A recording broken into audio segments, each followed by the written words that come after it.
बिस्मिल्लाहिर्रहमानिर्रहीम अस्सलाम वालेकुम वरहमतुल्लाहि वबरकातुहू। जी आज यहाँ मौसम बहुत अच्छा हो रहा है, बारिश हो रही है, ठंडक हो रही है, इसलिए मैं फुल कवर आपके पास बैठी हूँ। जी आज जिस टॉपिक पे मैं बात कर रही हूँ वो है औरत मार्च। मुझे ये समझ नहीं आई सबसे पहले कि औरत मार्च में जो मैंने देखे हैं उसमें अजीब अजीब टॉपिक डिस्कस हो रहे हैं। जी हमें यूँ बैठना है, हमें दुपट्टा उतार के फेंकना है, हमें यूँ करना है, हमें यूँ आज़ादी चाहिए, हमें ये फ्रीडम चाहिए, मेरा जिस्म मेरी मर्ज़ी। भाई आपका जिस्म आपकी ही मर्ज़ी है, इस पे एक्चुअल सही वाली बात कीजिए, उस राइट्स को उठाइए जो राइट उठाने वाले हैं। आज हमारी सोसाइटी में आज भी जो जुल्म हो रहे हैं मेंटली, फिज़िकली और शादी के नाम पे बच्चियों की शादी कर दी जाती है गाँव वगैरह में, कुरान से शादी कर दी जाती है, इसकी राइट की बात कीजिए। बच्चियों को तालीम देने से रोका जाता है, इसकी बात कीजिए। बच्चों को दीनी तालीम सही सिखाइए, सिस्टम घर घर में सही बनाइए, पर्दे के सिस्टम को सही समझाइए। इस राइट्स की बात कीजिए। दुपट्टा उतारने की आप बात कर रहे हैं तो आप राइट्स की बात नहीं कर रहे, आप यह फहाशी की बात कर रहे हैं। प्लीज़, मैं इस पे हरगिज़ एग्री नहीं हूँ। ये कोई चीज़ है ही नहीं, बात राइट की बात नहीं है ये। और मैं आपको बताऊं कि मैं इस राइट की बात करूंगी कि मैं होटल फील्ड से हूं और मुझे अपने होटल फील्ड में बड़ी मुश्किल पेश आई थी कि मैं स्कार्फ पहनती थी और मुझे रोज़ डेली बेसिस पे ये सुनना पड़ता था। एक आध होटल से मैं स्कार्फ की वजह से निकली भी हूँ और ये सुनना पड़ता था कि जी आप स्कार्फ के बगैर काम कीजिए टोपी पहन के। मैंने कहा मेरा कॉन्फिडेंस ज़ीरो हो जाएगा, मुझे आदत है इस चीज़ की, मैं इसके बगैर कर ही नहीं सकती, मैं उस तरह खड़ी ही नहीं हो पाऊँगी, मुझसे होगा ही नहीं। तो प्लीज़ आप, मैंने इसके लिए फ़ाइट बैक की, कुछ लोग मेरे साथ खड़े, और अफसोस की बात है जो मेरे साथ खड़े हुए थे वो क्रिश्चियंस थे, मुसलमान चुप बैठे हुए थे। तो औरत राइट जो है ये भी एक राइट था मेरा, जिसके लिए मुझे फ़ाइट करनी पड़ी। और मैं नमाज़ ब्रेक लेती थी तो होटल फील्ड में, हर में नहीं होगा लेकिन मुझे मैंने 4 और 5 स्टार होटल में काम किया जहाँ मुझे ये मसले पेश आए हैं, और उसके अंदर उन्होंने कहा ठीक है नमाज़ ब्रेक है तो नमाज़, खाने की ब्रेक बंद। 9 घंटे की ड्यूटी आपने करनी है, खड़े रहना है और मुस्तकिल काम, बहुत टफ़ होता है। और उसके बाद आपको ये प्रॉब्लम फ़ेस करनी पड़े, बट आई डिड, मैंने नमाज़ नहीं छोड़ी और अल्लाह ताला ने खाने का भी इंतज़ाम कर दिया कि मुझे कहीं न कहीं मेरे सूस शेफ़ वगैरह जो थे वो छोटी सी सैंडविच बना के साइड पे करके कहते थे तारा यहाँ खा लो, तुम कोल्ड रूम जा रही हो वहाँ कैमरा नहीं है, वहाँ खा लो। तो जल्दी जल्दी मैं खा लेती थी। और मैं क्या करती थी सुबह, फिर मैंने बहुत अच्छा हेल्दी नाश्ता शुरू कर दिया, पराठा खा के, अंडा पराठा, चाय स्ट्रॉन्ग, ठीक है, वो खा लेती थी। तो इस तरह क्या होता था, मैं सर्वाइव कर जाती थी। पानी की बॉटल तो चलो शुक्र है मैं अलाउ होती थी। तो ये चीज़ें ठीक नहीं है। ये भी एक राइट है औरत का कि अगर कोई हिजाब में काम कर रही है तो उस पर इतनी उंगलियाँ उठाना, उतना पजल नहीं कर दें, अजीब व गरीब जुमले मत कसें। दूसरी मिक्स, उसमें जहाँ मैंने मिक्स में अपने कोर्स को कंप्लीट किया वहाँ मुझे सबसे बड़ा ऑब्जेक्ट ये है कि सेक्सुअल हरासमेंट, इस किस्म के टीचर कुछ रख लिए थे कि जिनको सेंस नहीं थी, और वो लड़की हो चाहे मैं औरत थी, मेरी एक बच्ची थी, ठीक है, पीछे से आपको नाइफ़ लेके आने की कोशिश कर रहे हैं कि सिखाने के लिए, पीछे से आ रहे हैं तो आपकी बॉडी टच होगी। मैंने उस पर ऑब्जेक्ट उठाया, मुझे बहुत प्रॉब्लम फेस करनी पड़ी। मैं ये किस्सा इसलिए शेयर कर रही हूँ, मुझे करनी पड़ी प्रॉब्लम फेस, और मैंने की। और मैं औरतों को कहती हूँ कि नहीं परेशान हो, रिज़ल्ट मिलता है। मैंने उस सर को उसी वक्त कहा कि ये आप सेक्सुअल हरासमेंट है, आप 2 लड़कियों को यहाँ कर चुके हैं पीछे से यूँ, और मुझे ये हरगिज़ नहीं पसंद, मैं आपकी शिकायत करूँगी। उस बंदे को इतना अपने ऊपर ज़ूम था, उसने कहा मुझे कि तुम कर क्या सकते हो। उसने फिर मेरा पढ़ना मुश्किल कर दिया कि एक फ़ेज़ मुझ पे ऐसा आया पढ़ते पढ़ते कि मैंने अपने हस्बैंड से कहा कि मैंने यहाँ नहीं पढ़ना। उन्होंने कहा क्या है, तुम 2-3 दिन से छुट्टियाँ कर रही हो। मैंने कहा नहीं मुझे नहीं पढ़ना। मैं इतनी अनकम्फर्टेबल होने लगी, और मैं स्कार्फ की वजह से अजीब अजीब तो बातें करना, इस तरह के जुमले कसना, उफ़ मैं तो परेशान हो गई। लेकिन फिर मैंने सोचा कि नहीं, मैं तो राइट पे हूँ और मैं सबसे अच्छी स्टूडेंट भी थी क्लास के अंदर पढ़ने में। तो मैंने कहा कि नहीं, मुझे फ़ाइट बैक करना है, और देन मैं फ़ाइट बैक के लिए उठी। और फिर उसके बाद मैं जब गई तो मेरा उस ज़ाहिर अब सर से एक प्रॉब्लम शुरू हो गया था। तो और वो मुझे पिन ही करते रहते थे, कभी यूँ, कभी टच करने की कोशिश, कभी यूँ रखने की कोशिश। अब एक दिन तो मुझे आ गया गुस्सा, मैं नमाज़ पढ़ के निकली और वो बाहर ही थे। तो उन्होंने कहा एक बात सुनो, मेरी बात तुम नहीं मानोगी ना तो इधर तुम सर्वाइव नहीं कर सकती, तुम पास ही नहीं हो सकती, कुछ भी कर लो। मुझे इतना गुस्सा आया, और उसने 2-3 बहुत बुरी बातें की थी जो मैं यहाँ बोलना ही नहीं चाह रही हूँ। तो मैंने उसको रिटर्न में, मैं चली गई थी लेकिन मैं पलटी। मैंने कहा एक बात सुन लो। मुझे बहुत गुस्सा आया, मुझे कहना नहीं चाहिए था लेकिन मैंने कहा मुझे अल्लाह के हुक्म से मैं इसी इंस्टीट्यूट में तुम्हें फ़र्स्ट आके दिखाऊंगी। जो करना है, जो उखाड़ना है उखाड़ लो, मैं भी यहीं करूँ, तुम्हें आपको भी जो करना करो, मुझे भी जो करना है ना मैं करके रहूँगी। अगर अल्लाह ने मुझे यहाँ से कामयाबी दिलानी ना तो जो कोई भी नहीं रोक सकता, ठीक है। ये गुस्से में कह के मैं निकल गई। तो उसके बाद मेरी दोस्तें समझाने लगी यार अब तो तुम गई, और मुझे भी ऐसा लगने लगा, मैंने कहा यार मैं कितनी भी मेहनत कर लूँ ना, यहाँ मुझे रिज़ल्ट नहीं मिल सकता। अच्छा खैर, फिर भी मैंने एग्ज़ाम दिए, सब दिया, और उसके बाद जब रिज़ल्ट आया तो मैं गोल्ड मेडलिस्ट, मैं फ़र्स्ट, और अल्हम्दुलिल्लाह हर चैलेंज में मैं वहाँ जीती। तो मुझे इतनी खुशी हुई कि देखें आपको फ़ाइट करनी पड़ी। पर मुझे अफ़सोस इस बात का हुआ है कि मैं स्कार्फ़ में थी, मैं हिजाब में थी, तो और मैंने एक राइट की बात की कि आप ये चीज़ नहीं करें, ये सही नहीं है, मतलब तो इतने उस बंदे को आज तक किसी ने निकाला नहीं था उधर से, ठीक है। उसको खूब इम्पोर्टेंस ही मिली, लेकिन शुक्र है मैं भी वहाँ से अच्छे नंबरों से, बल्कि फ़र्स्ट आके ही पास हुई।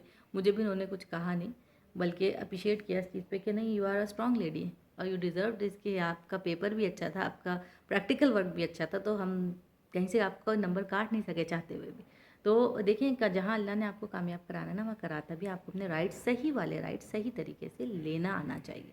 अब ये जो उल्टे सीधे राइट्स की आप बात करें ना, इसमें ऐसे इशू क्रिएट होंगे जो हमारे पास हो रहे हैं। बहरहाल अल्लाह ताला हम सबको महफूज रखे, ख़ासतौर पे सिक्योरिटी के लिए। प्लीज़ एनसीसी पहले होती थी, वो एनसीसी प्लीज़ दोबारा स्टार्ट कराइए। ऐसे गाड़ी में आप देखें कैसे केसेस हो गए हैं आज हाईवे पे, तो एनसीसी जैसे में ट्रेन करते हैं लड़कियों को।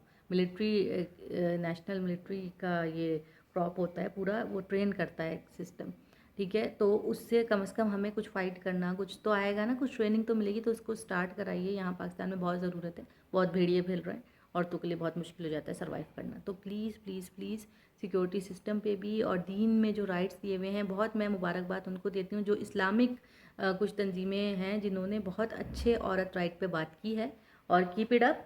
और वो सही बात की है कि औरत के इस्लाम में बहुत अच्छे राइट दिए हैं और बहुत राइट दिए हैं, अल्हम्दुलिल्लाह। मैं उससे पूरी सेटिस्फाई हूँ, हमें पूरे राइट्स इस्लाम में मिले। हम अपने मुल्क में वो सिस्टम चला रहे नहीं होते, इसलिए हमें प्रॉब्लम आ रहा है।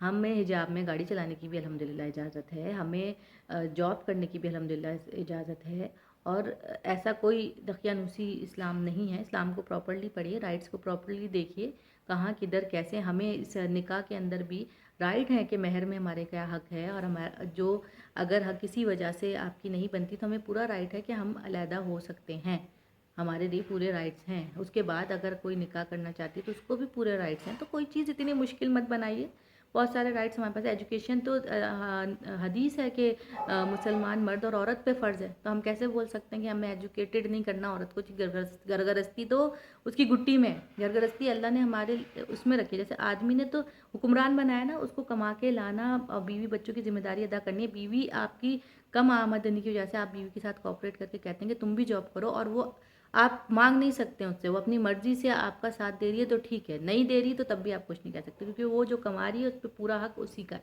ये इस्लाम देता है उसको, ठीक है। वो अपनी मर्ज़ी से आपको कोई चीज़ दे रही है तो ये एहसान मानिए। तो इस तरह की चीज़ें हमारे पास बहुत राइट हैं। तो प्लीज़ इस्लाम के औरत राइट देखिए, एंड देन मार्च पे लिख लिए कि आप किस राइट की बात कर रहे हैं। ओके, चलें फिर। अभी आज मेरे पास पसंदों की बहुत डिमांड आई थी, और ख़ास तौर पे अम्मी के हाथ के पसंदों की डिमांड आई थी ख़ास तौर पे। तो आज मैं आपको लेके चलती हूँ अपनी अम्मी की रेसिपी पसंदों की।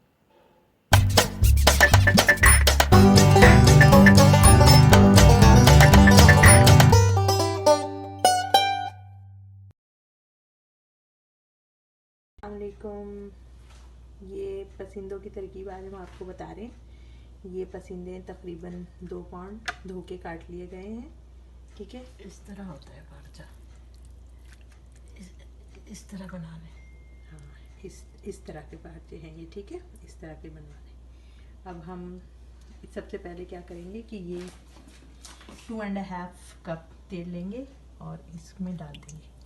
फिर थोड़ा गर्म हो जाएगा तो फिर इसमें पसंदे अदरक लहसुन लगा के डाल देंगे, वो आपको भी बता दें। देखिए, मैंने भगोने में 2 कप ये 2 कप मैंने ऑयल डाला है। 2 कप ऑयल काफ़ी है इसमें।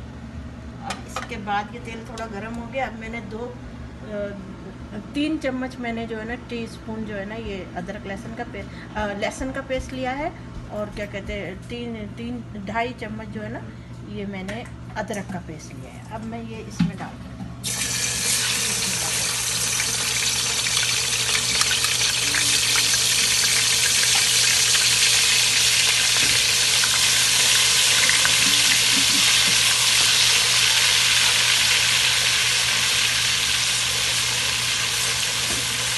बस इसको मैंने आधा मिनट ये कर लिया।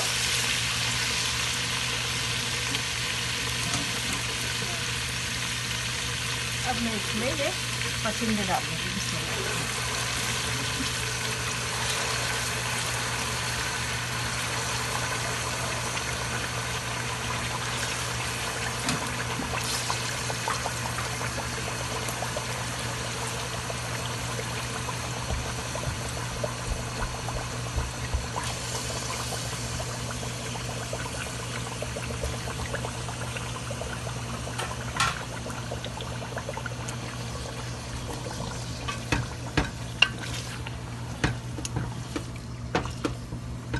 अब ये मैं इनको ज़रा 5 मिनट के लिए इनको मैं भून लूँगी, ताकि इसका जो है ना कलर चेंज होने तक।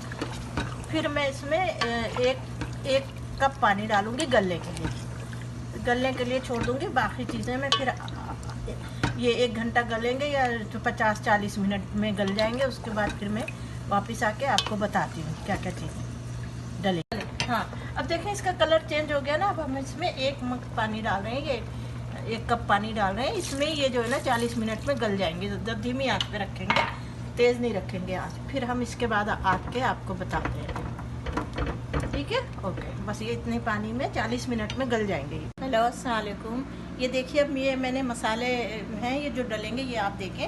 ये मैंने लिए 4 चम्मच टी स्पून 4 चम्मच मैंने खोपरा लिया है। ये खोपरा जो है ये लिया है मैंने, ये कश हुआ हुआ खोपरा है। और क्या कहते हैं 2.5 चम्मच मैंने ये सुर्ख मिर्ची ली है। और 1.5 चम्मच मैंने ये पिसा हुआ गरम मसाला लिया है। और 1 चम्मच मैंने हल्दी ली है। और 1 चम्मच ये मैंने नमक लिया है, हस्बे जायका बाद में डालेंगे। और ये मैंने 4 चम्मच खसखस लिए जो इसमें डलेगी। अब मैं इसको पानी में भिगो के रखूँगी ताकि रेत वेत निकल आए। और क्या कहते हैं कि मैंने 3 डली प्याज, दरमियानी साइज़ की 3 डली प्याज ये मैंने काट के रखी है। अब इसको मैं तेल में फ्राई करके निकालूंगी। और ये मैंने ये वाले टेबल स्पून 6 मैंने ये दही लिया है, ठीक है? अब इसके बाद मैं आपको फिर बाद में बताती हूँ। बंद कर दी? नहीं, हाँ, इसको इस तरह देखिए पानी में डिप करके थोड़ी देर 10 मिनट हम इसको रख देंगे पानी में, ताकि नीचे रेत वेत आ जाए।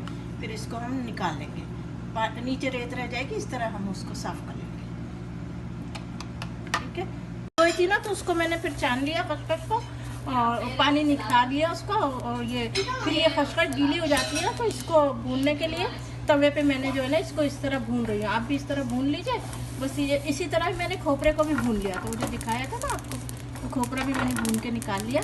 क्योंकि गीली हो गई थी तो पिसती नहीं है, इसलिए इसको भूनना पड़ता है, भूनना ज़रूरी होता है। और ये हाँ, चलो ये रहा खोपरा भी इस तरह ही तवे पे हमने ये ब्राउन किया है, देख लें इस तरह, ठीक है? और जो ये प्याज है जो कि ऑयल में गोल्डन ब्राउन करके इसको ड्राई होने रख दिया है, ठीक है? ये 3 चीज़ें आपने करनी है। इसको ऑयल में करना है और खोपरे को और खसखस को तवे पे करना है। देखिए, मैंने वो मसाले निकाले थे ना, खोपरा, खसखस, नमक, मिर्ची, हल्दी, नमक, ये सब मैंने मिक्स कर लिया। सब मिक्स कर लिया। अब मैं इसमें डाल दूँगी ये मसाले। अब इसमें अब ये गल गए ना तो पसंदे, तो अब ये मसाले डाल के ये ज़रा 5 मिनट इनको मैं पकाऊंगी। फिर इसमें मैं दही और तली हुई प्याज ऐड करूँगी। वो भी दही तली हुई प्याज पीस लूँगी, फिर वो ऐड कर दूँगी।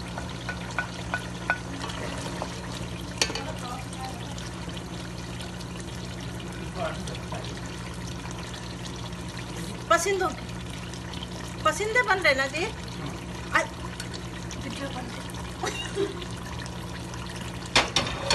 अब ये इस तरह मैं ये 5 मिनट इसको पकने दूँगी धीमी आंच पे। फिर मैं आती हूँ वो प्याज पीस के और दही ये मिलाएंगे।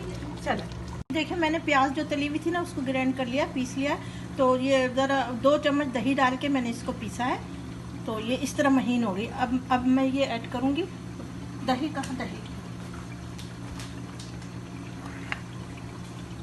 ये दही है। अब मैं इस मसाले को इसमें ऐड कर रही हूँ। तो प्याज जो है ना इसमें डाल देंगे, इसमें ऐड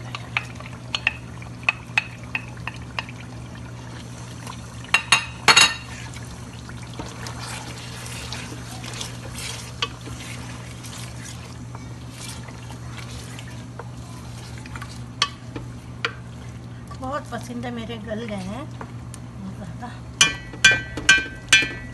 अब मैं ये दही को फेंट के फिर ऐड करूँगी। ज़रा फेंट लूँ मैं इसको।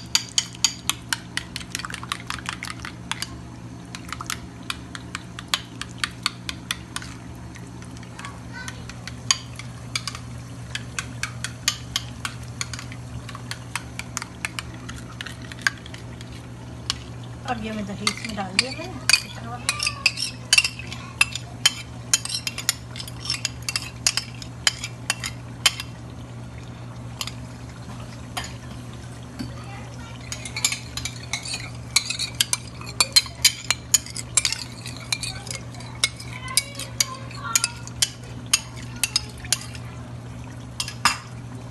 अब मैं इसको मिलाऊंगी आहिस्ता आहिस्ता।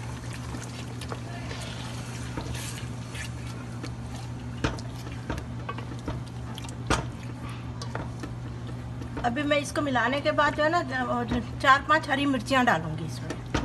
अब ये दम पे रख दूंगी फिर मैं इसको 10 मिनट। बस ये दही के पानी में दम हो जाएगा।